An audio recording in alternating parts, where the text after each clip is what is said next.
Në portin e Durrësit nisën lundrimet e 2 fishta të tragedeve që lidhin 2 brigjet e Adriatikut për të përballuar fluksin e shtuar të udhëtarëve dhe automjeteve. Nga kjo e njëjte, e deri në prag të Krishtlindjes, tragedët do të operojnë me dopio corsa, duke u fokusuar kryesisht në hyrjen e pasagjerëve në port. Në udhëtimet të 2 fish për dopio corsa, nga Bari drejt Durrësit dhe ana Sjelltas, gjithashtu dhe Ancona me ditët premte të mërkurë të dielët, cila ka vënë tragedin më të madh me kapacitetin më të madh të cilët kanë në linjën e Anconës.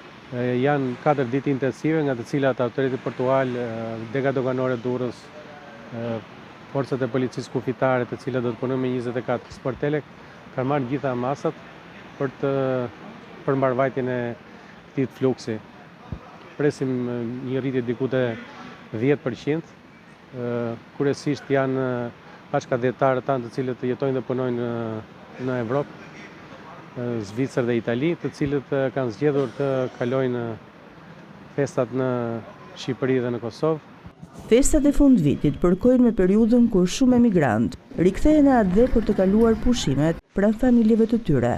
Për viti normale se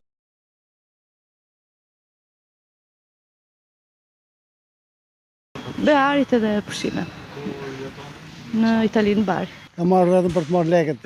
Pension. Me pjesëtarët e familjes.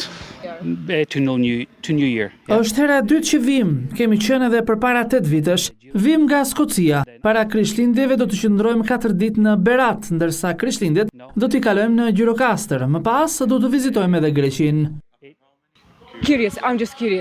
Ushqimi është i mrekullueshëm, duhet ta them. E kam provuar kur isha herën e parë dhe kaluam shumë mirë. Tani jam kurioze të shoh se çfarë ndryshimesh janë bërë. Po mendojmë të ngjitemi edhe në Kodra, sepse pamjet janë mahnitëse.